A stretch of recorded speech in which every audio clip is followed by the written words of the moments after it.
संत चरणदास जी की ज्ञान वाणी है। मोक्ष मुक्ति तुम चाहत हो, तजो कामना काम। मन की इच्छा मेट कर, भजो निरंजन नाम। भजो निरंजन नाम, तत्व देह अध्यास मिटावो। पंचन के तज स्वाद, आप में आप समावो। जब छूटे झूठी देह, जैसे के तैसे रहिया। चरणदास यह मुक्ति गुरु ने हमसे कहिया। संत चरणदास जी कहते हैं कि यदि तुम निर्वाण पद की चाहना रखते हो तो सांसारिक कामनाओं को हृदय से निकाल दो। मन के संकल्प विकल्प त्याग कर हृदय में परमात्मा के नाम को स्थान दो और नाम का निरंतर सुमिरन करो। अपने आप को 5 तत्वों का शरीर ना समझकर अपने वास्तविक स्वरूप का बोध प्राप्त करो।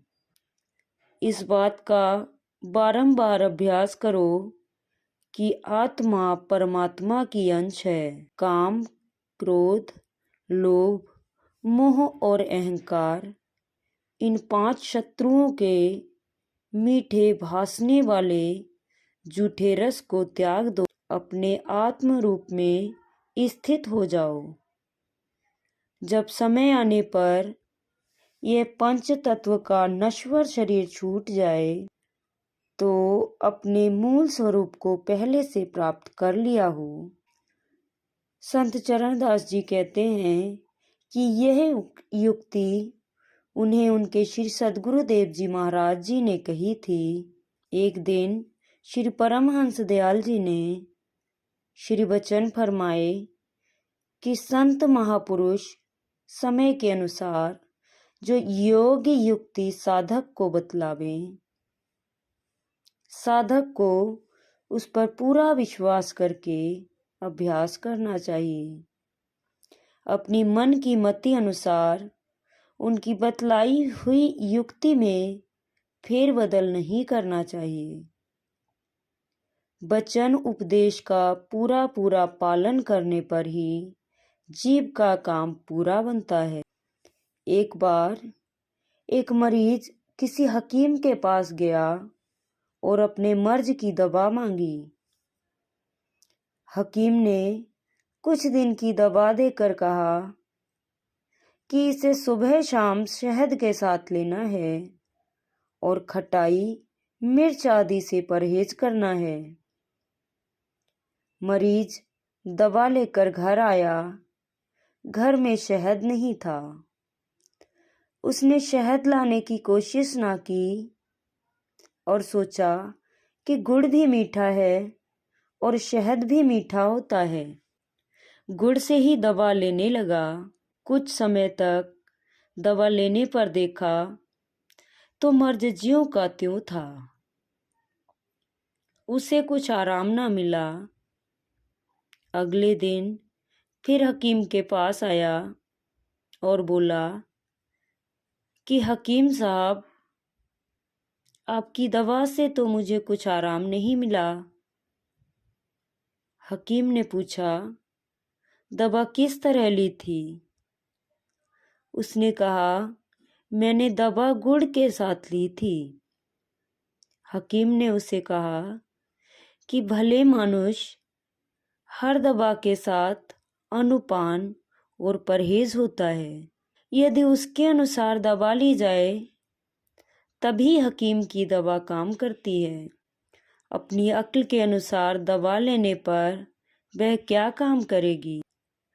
तुम यदि मर्ज का सही उपचार चाहते हो तो जाओ, जैसे हमने कहा है कि शहद के साथ दवा लेनी है तो बाजार से शहद लाओ और दवा का प्रयोग करो। अपनी अक्ल से काम लोगे तो हकीम की दवा काम नहीं करेगी। प्रेमियों, इसी प्रकार ही बहुत से लोग संत महापुरुषों से योग युक्ति तो दीक्षा के रूप में ले लेते हैं, मगर उनके बताए अनुसार अभ्यास नहीं करते। जब कुछ उन्नति नहीं दिखती तो उन्हें दोष देते हैं कि युक्ति सही नहीं है।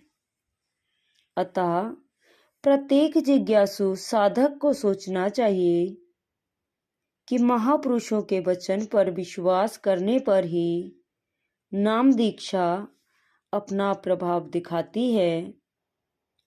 अपनी मनमति से की हुई साधना तो उसे कभी उन्नति की ओर नहीं ले जा सकती। संत दादू दयाल जी ने अपनी वाणी में वर्णन किया है, दादू सतगुर कहे सो कीजिए, जो तू शिष्य सुजान, जह लाया तह लागे रहू, बूझे कहा अजान। सोने से ती बैर क्या, मारे घन के घाई, दादू काटे कलंक सब, राखे कंठ लगाई।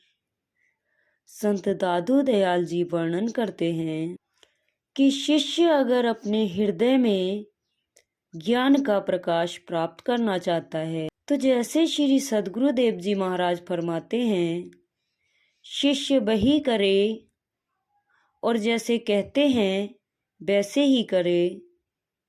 जैसे सुनार का सोने से कोई बैर नहीं होता, बल्कि सोने को निखार कर सुंदर गहने बनाने के लिए ही सुनार सोने को औजार से ठोकता है।